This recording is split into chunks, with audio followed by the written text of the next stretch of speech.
Cantares capítulo 6.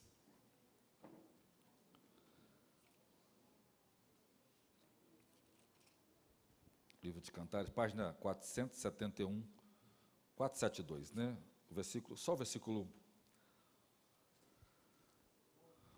13. Cantares 6 e 13, página 472.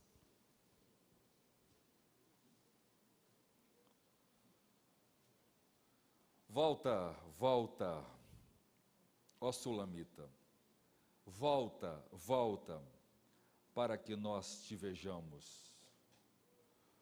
Por que olhais para a Sulamita, como as fileiras de dois exércitos?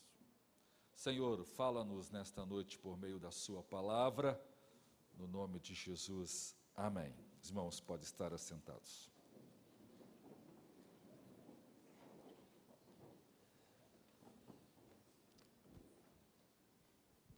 Comecei a falar sobre Cantares, devo falar talvez mais alguns sermões sobre este livro. O nome ideal para esse livro seria A Cinderela de Salomão. Alguém já disse que na arte, tudo o que as pessoas escrevem acaba descrevendo aquilo que o coração humano anseia. Você vê, por exemplo, a história de Hércules. É só uma paráfrase daquilo que é a história de Sansão. Os escritores do século XIV, XV e XVI foram tomados por um tempo de reverência a Deus e eles escreveram grandes histórias. E muitas delas tiveram sua influência nas Escrituras. Talvez a história da Cinderela tenha nascido com a Sunamita. As duas são filhas pobres. Aqui a Sunamita é filha de uma viúva, ela é a filha mais velha, ela tem mais 2 irmãos, que a maltrata e obriga a trabalhar na vinha, e a pegar pesado, do jeito que acontece com a Cinderela, já que a história da Cinderela tem mais de 1000 versões ao longo da história, foi reescrita. A Cinderela tem que sair à meia-noite para poder voltar para casa, que ela encontra seu amado ao meio-dia. Salomão sai para caçar, idêntico com a história. E aí, nesse momento de lazer, ele está vestido como se fosse um simples pastor, e ele encontra essa moça bela, e ela se encanta por ele, sem saber que ele é o rei, o grande imperador. Os paralelos são os máximos possíveis. E eu preguei domingo, em que eu expus esse texto, me parece que foi no último da ceia, de que ela era uma menina pobre, e que ela encontra esse rapaz, e ela se apaixona por ele, e em momento algum ela sabe que esse amante dela, que ela alimenta e sonha por ele, é o grande imperador Salomão das Escrituras. Ela não é ninguém, ela não tem perspectiva de vida, mas ela ama, e depois ela tem a grata satisfação de saber que esse homem que ela ama é, na verdade, o rei Salomão. Ele a ama, ele a deseja, ele se casa com ela, e como acontece, eu disse, os casamentos duram até a lua de mel, acaba a lua de mel e acontece uma coisa que a gente não esperava. Uma pessoa que não tinha nada, pobre, e de repente se torna a pessoa de maior expressão, amada e desejada pelo Salomão, que é uma figura de Cristo nesse livro. Mas nem bem começou o casamento, ele chega em casa um dia à noite, atrasado, e ela está dormindo, e ela, por uma indolência, ele bate na porta várias vezes e ela não atende, porque ela está dormindo, e ela pensa assim, eu já tomei banho, eu já ungi os meus né, o meu corpo, já troquei de roupa, estou deitado, agora me levantar, trocar de roupa, colocar a sandália, ir até a porta e abrir. Veja, as desculpas que ela dá são infundadas. Ela age com base no egoísmo, e o egoísmo, irmãos, é um tipo de pecado que nunca viaja sozinho. Ele é acompanhado pela soberba, pela frieza, e normalmente uma pessoa cheia de egoísmo não tem condições de amar com tanta profundidade, porque ela está sempre preocupada consigo mesmo. E o egoísmo, ele não precisa de uma justificativa, ele inventa uma. Então ela inventa as coisas mais absurdas. Então ele sai, ele vai embora, e depois que ele vai embora, ela vê a loucura que ela comete.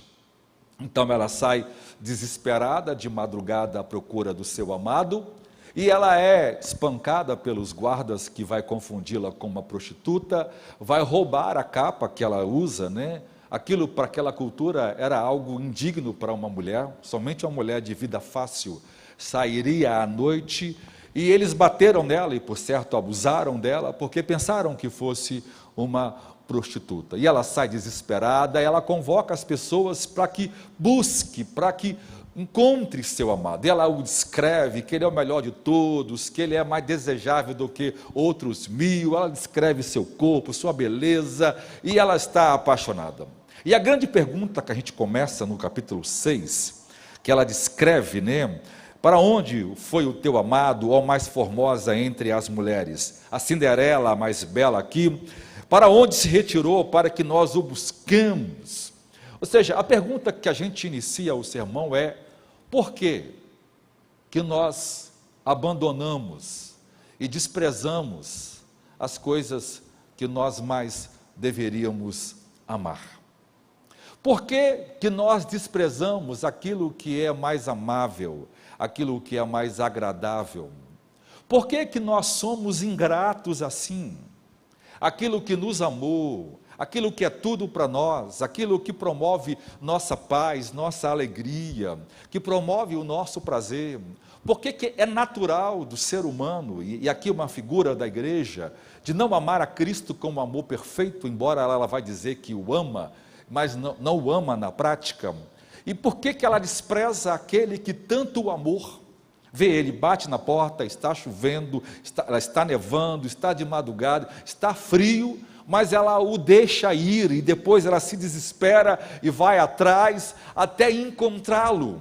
Mas se Cristo é tão maravilhoso, se Ele é tão extraordinário, se Ele nos amou mesmo quando nós ainda vivíamos no pecado, por que nós temos tanta dificuldade em expressar o nosso amor por Ele? Por que as coisas mais simples, às vezes, ficam tão cansativas? Às vezes estar na igreja, às vezes visitar um irmão, ligar para o irmão, ou fazer qualquer outra coisa que prove nosso amor por Ele, se torna difícil, já que Ele nos amou tanto. Nós não éramos ninguém, estávamos presos em nossos pecados, mas Ele nos amou primeiro. E a despeito dos nossos deméritos, Ele nos amou, nos atraiu para si mesmo e nos tornou filhos dEle, herdeiros da vida eterna. Mas mesmo assim, parece que nós não valorizamos isso. Então ela encontra, e ela diz, ela dá então: meu amado desceu ao seu jardim, aos canteiros de balsam. Acompanhe comigo para você entender isso. Para apacentar o jardim, para colher os lírios. Aqui é uma figura bonita para descrever a igreja, como jardim, como um canteiro de bálsamos, de especiarias nobres, um lugar de perfume gracioso. A igreja expressa o perfume de Jesus Cristo. Ele é quem apacenta os jardins, é Ele que colhe os frutos. E ela declara no versículo 3, eu sou do meu amado, o meu amado é meu, e Ele apacenta entre os lírios.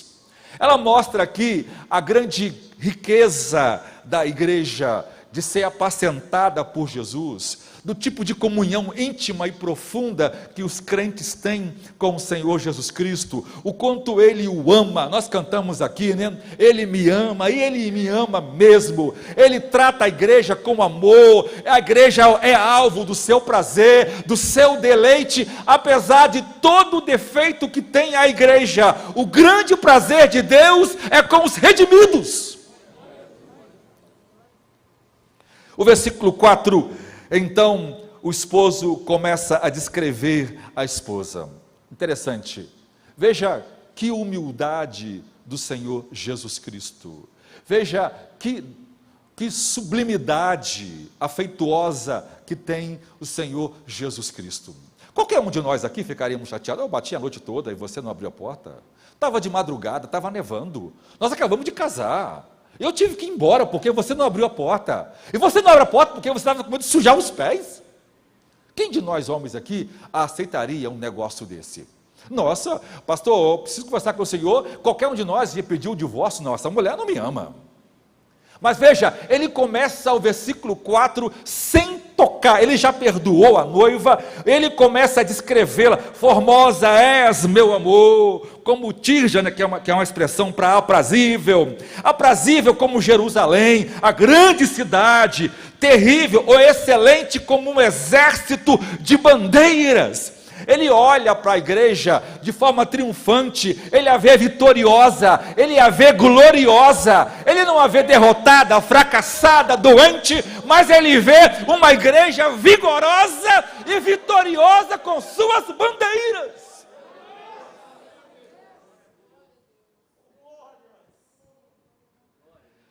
Ele continua, e aí ele olha para essa mulher, que ele a ama, que é o símbolo da igreja, e ele fica encantado com essa igreja, e ele diz para ela assim: desvia de mim o seu olhar, porque ele me perturba. Qual é o olhar que qual é o olhar que de alguma forma vence a Jesus?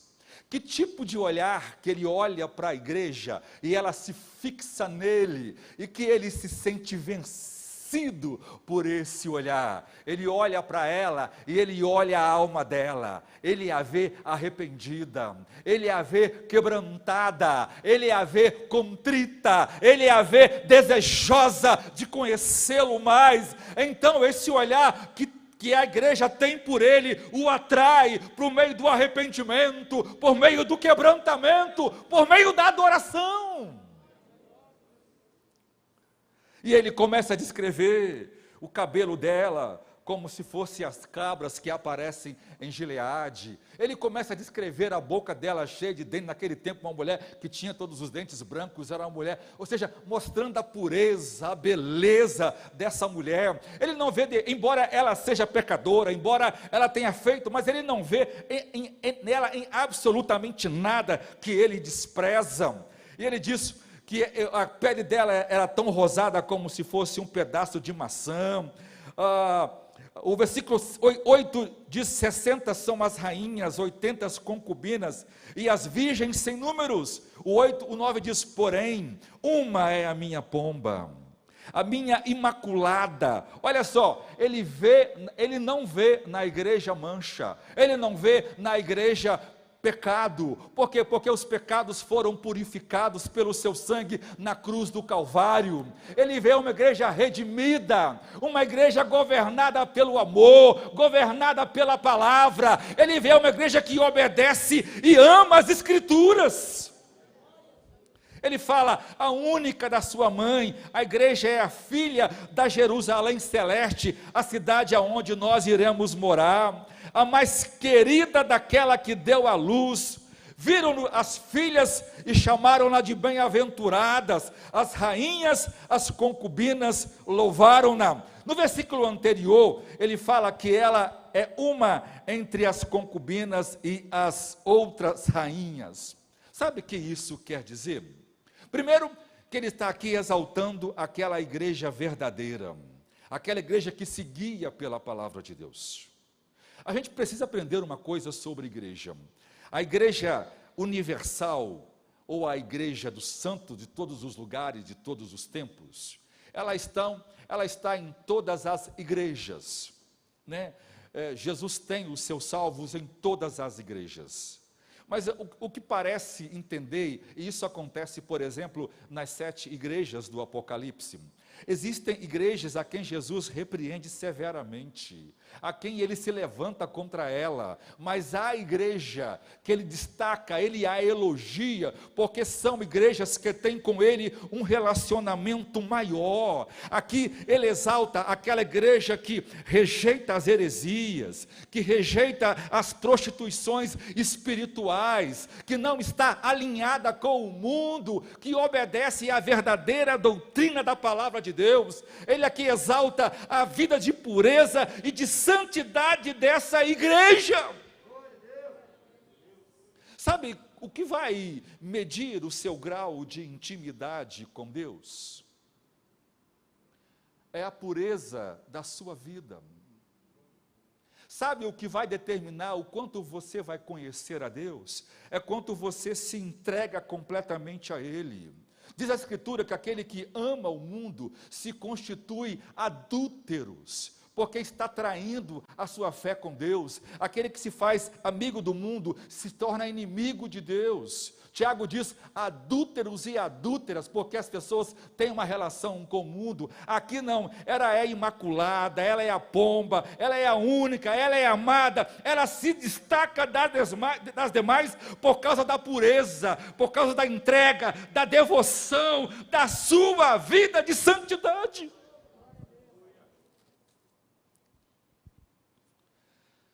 O versículo 19 mostra que essa santidade é tão extraordinária, que ela é como a alva do dia, ou como o nascer do dia, que é formosa como a lua, que é brilhante como o sol, que é terrível como um exército de bandeira.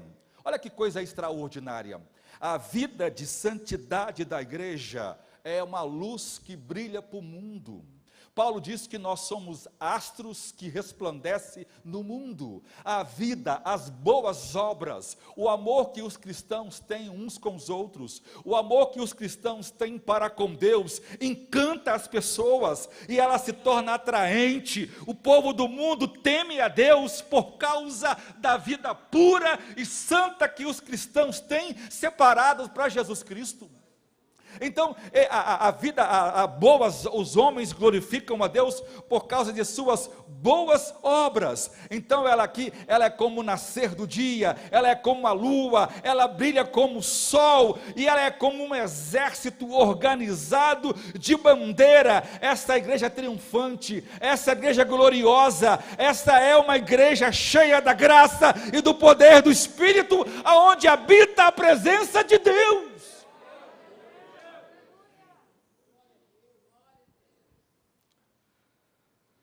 O versículo 11 diz que a noiva, dizendo, eu desci ao jardim das nogueiras. Jardim das nogueiras. Eu desci à igreja. A nós é uma casca resistente, mas com um sumo gostoso. É um símbolo daquilo que os crentes são, aqueles que são casca grossa, treinado por meio de tribulação, mas que dentro carrega o tesouro valioso do Evangelho de Jesus Cristo. Ela foi ver os frutos do vale, aqueles que vivem uma vida humilde, aqueles que ela foi ver se florescem as vides e brotam as romanzeiras, ou seja, ela está no lugar onde a graça de Deus habita, aonde há vida, aonde há novos convertidos, aonde há manifestação de graça e poder, aonde a vida de Deus opera na igreja.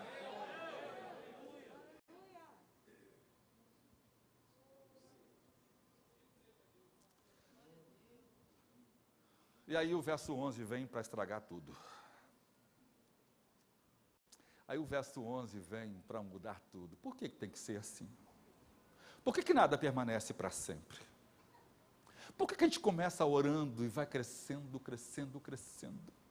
e de repente a gente para e não ora mais, alguma coisa acontece, porque a gente começa servindo a Deus em um ministério, e a gente tem sonhos, a gente estuda, a gente prepara, mas passa 1 ano, 2 anos, aí, mas irmão, você parou a faculdade para se dedicar, mas agora, não valeu mais a pena não. Por que nós somos assim? A gente chega numa igreja, está animada, servindo a Deus, e de repente o diabo vai arrumar um jeito de desanimar você, enganar você. O versículo 11 mostra exatamente isso. Ela está apaixonada, ela está no jardim, ela está amando, ela está desfrutando da companhia dele, ela está feliz porque o encontrou, ela se arrependeu porque caiu, ela viu que fez uma besteira, ela está vivendo as maravilhas.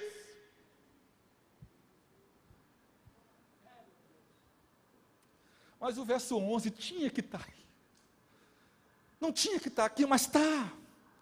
Aí olha o versículo 12, desculpa, o 12.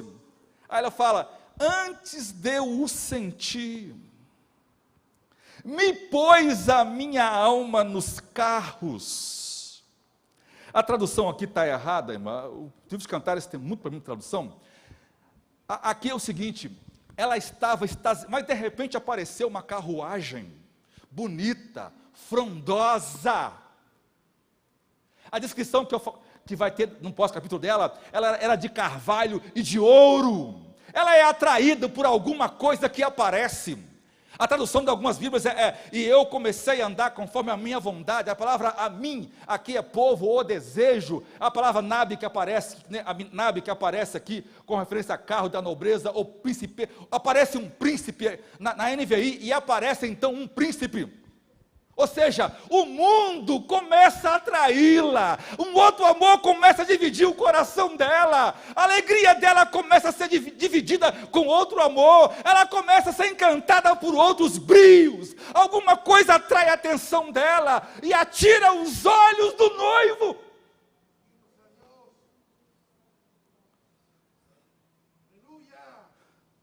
Não estava bonito demais, não estava lindo cantando, servindo a Deus, combinando a igreja, crescendo, aprendendo, se enchendo do poder de Deus, recebendo milagres, prosperando, evangelizando, e a vida está maravilhosa, e de repente a pessoa está indo embora.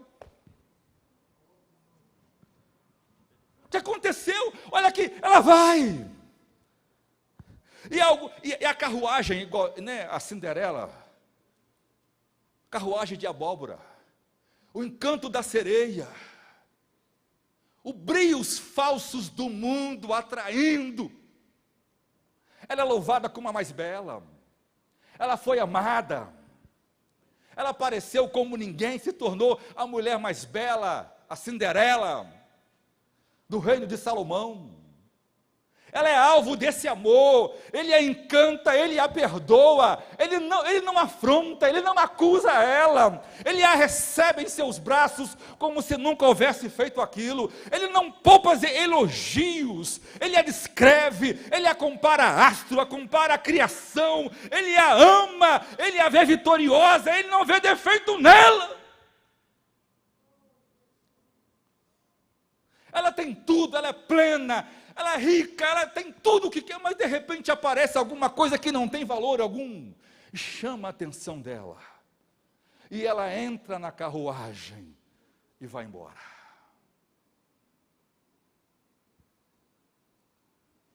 Leia comigo, põe para mim na tela o versículo 13. Ela entra na carruagem. Que tipo de carruagem está atraindo você, meu irmão? Hoje eu quero pregar para gente que está vivendo em carruagens. Você entrou nessa carruagem que não deveria entrar.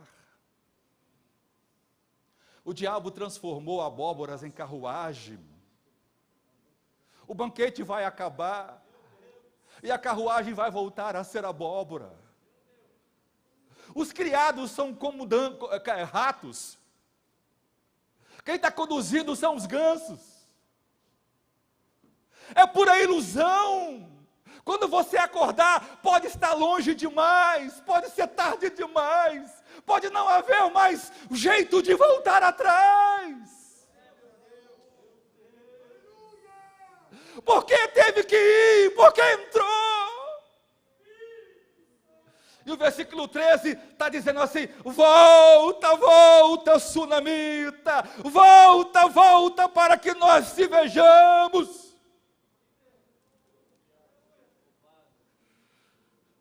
Hoje o Espírito Santo está clamando aqui nesta noite: volta, volta.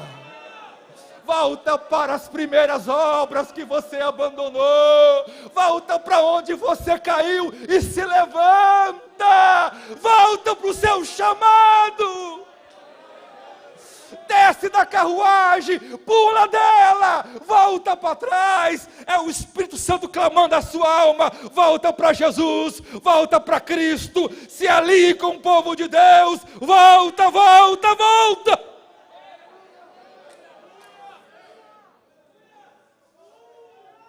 A palavra volta aqui, tanto o hebraico como o grego, é a palavra para arrependimento, para conversão.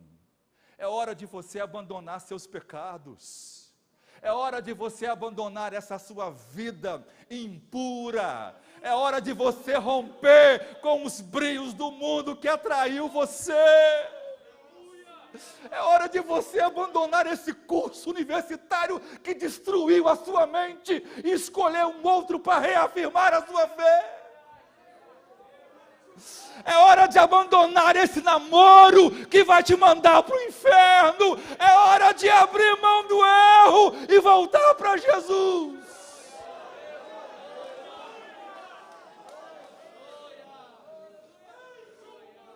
A 4 volta. 4 volta. 4. Na Escritura, 4 é o número completo, é o número dos 4 pontos cardeais.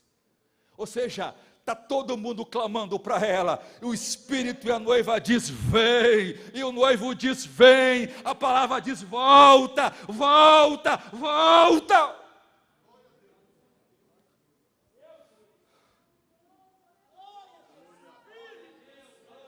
Os nossos olhos precisam outra vez vencer a Jesus Cristo. Ele precisa olhar para nós e ser vencido pelo nosso coração cheio de arrependimento, pelo desejo de conhecê-lo, de aprender mais dele, de ser cheio da sua graça. Nós estamos precisando agora, irmãos, orar para que o Espírito Santo volte para a igreja, para que ele volte a operar os milagres do passado, para que ele volte a curar enfermidade, para que ele volte a expulsar demônios, para que ele opere as suas obras.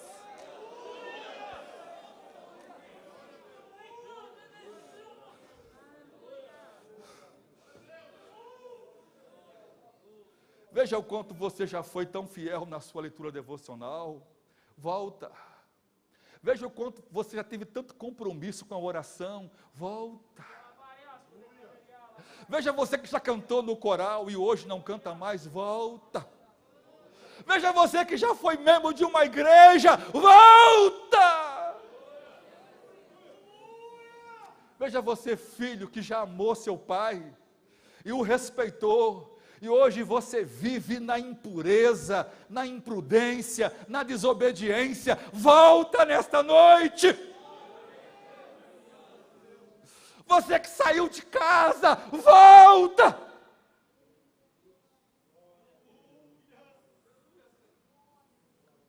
Escute-me, irmãos.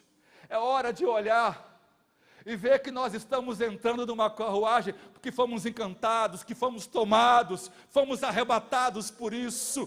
Alguma coisa enganou o nosso coração, ou o nosso coração já é cheio de auto-engano. O diabo nos enganou, nos contou um conto mentiroso, está nos levando para o inferno. O fim não é a vitória, o fim não é a glória, o fim é a morte.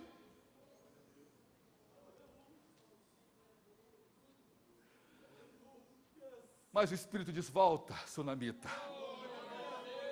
Volta, primeiro, para que nós te vejamos.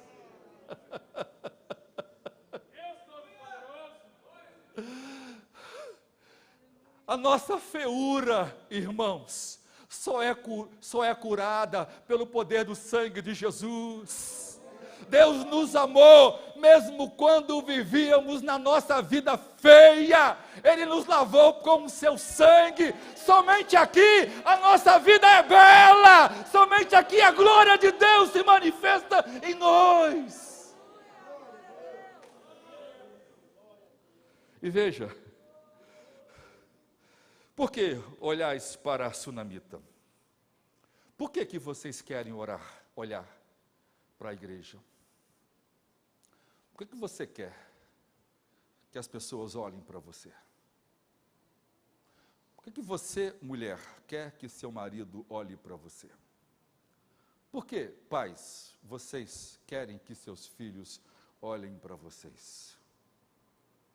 Por que o Espírito diz, volta, para que nós te vejamos?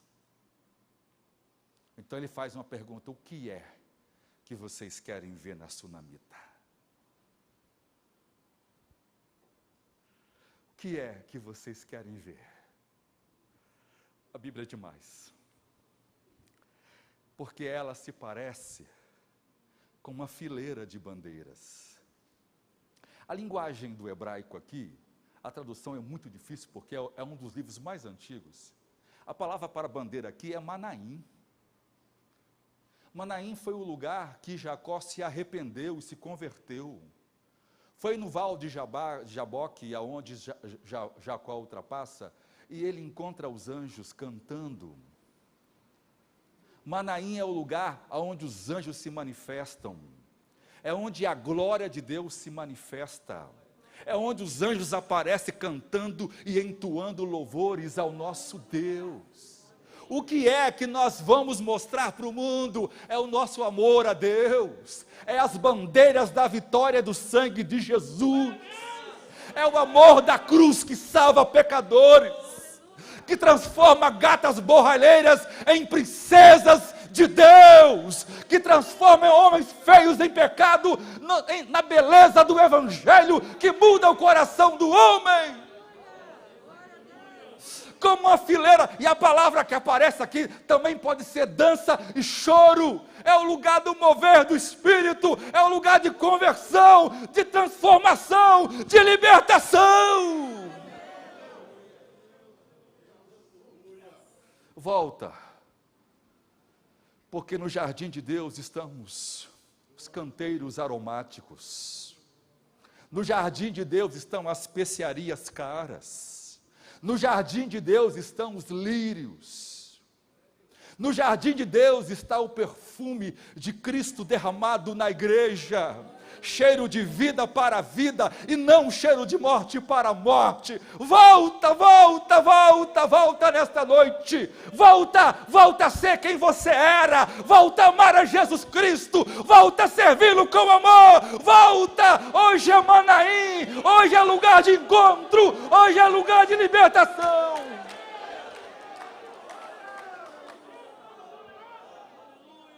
Fica de pé nessa hora.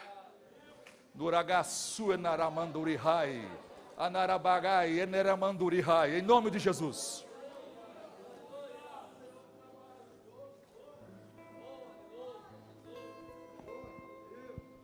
Você que está desviado da igreja, quer voltar para Jesus nessa noite, levante a mão comigo assim. Glória a Deus. Venha à frente em nome de Jesus, venha. Venha.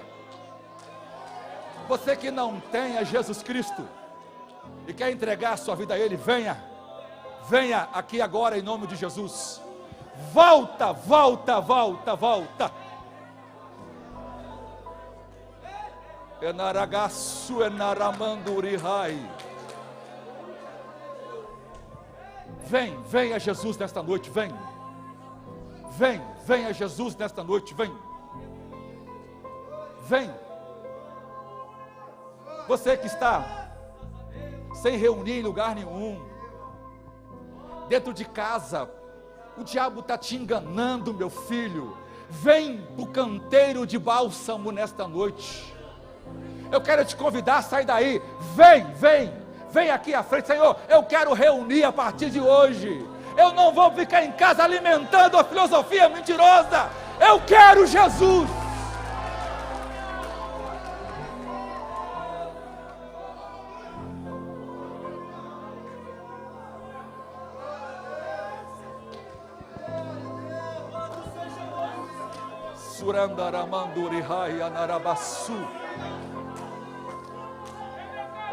Vem, Satanás, eu te ordeno, libere essas pessoas, em nome de Jesus.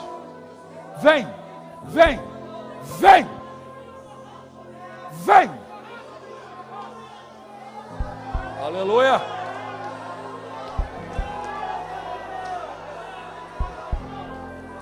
Aleluia. Vem. Espírito Santo, faz nesta noite aquilo que tu mais gosta de fazer.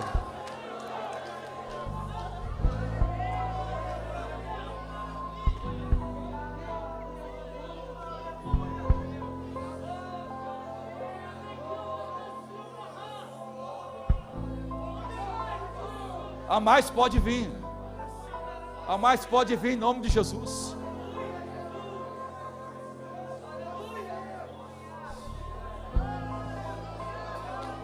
Traz, Senhor, quebrantamento. Traz, Senhor, quebrantamento. Traz, Senhor, quebrantamento. Traz, Senhor, quebrantamento. Estende suas mãos para cá, Senhor, em nome de Jesus. Traz arrependimento. Traz mudança de vida.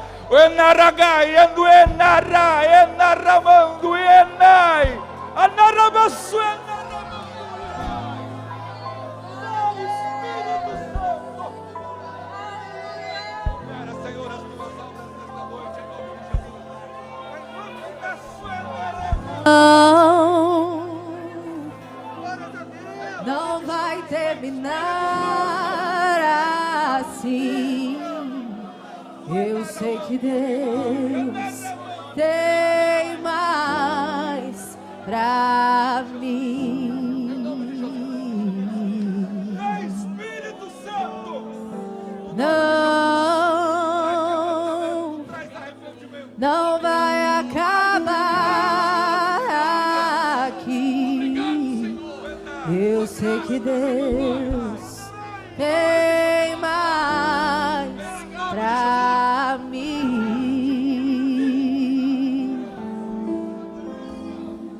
Parece que agora é mais difícil de lutar, mas eu já fui tão longe, não dá mais pra voltar.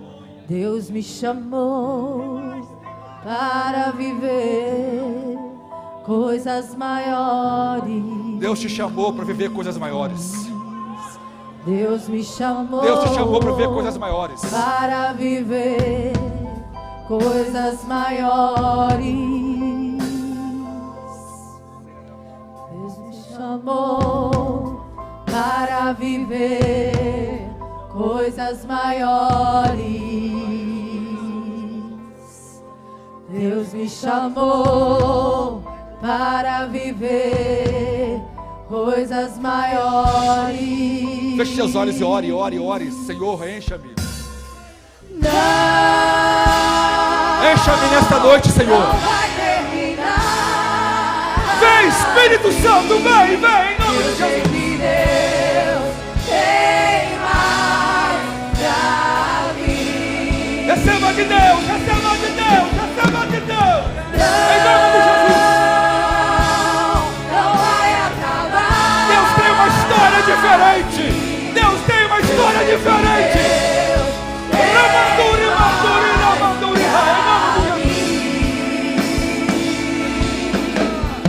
Parece que agora é mais difícil de lutar, mas eu já fui tão longe, não dá mais pra voltar. Deus me chamou. Deus te chamou. Para viver coisas maiores. Deus me chamou para viver coisas maiores. Em nome de Jesus, em nome de Jesus. Deus me chamou para viver coisas maiores. Deus me chamou para viver coisas maiores.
Não endureça seu coração nesta noite. Volta. Volta, Sulamita. Volta, filho. Volta, mulher, a ser a esposa que você sempre foi. Volta, marido, a ser aquele homem que amava a sua esposa no início. Volta, crente, a amar a Deus como você amava no início da sua fé. Volta ao primeiro amor nesta noite. Volta. Então, onde você está? Então, ore com você mesmo. Senhor, eu quero voltar, eu quero voltar, eu quero voltar. Volta, se você voltar, o Senhor voltará para ti nesta noite. Em nome de Jesus, receba de volta, receba de volta. Você que está doente, eu ordeno em nome de Jesus que toda enfermidade vá embora. Você que está aqui sofrendo opressão maligna, em nome de Jesus, eu ordeno aos demônios que larguem você agora, em nome de Jesus. Demônios que se escondem atrás de pecados, sejam livres em nome de Jesus nesta noite. E adore a Deus.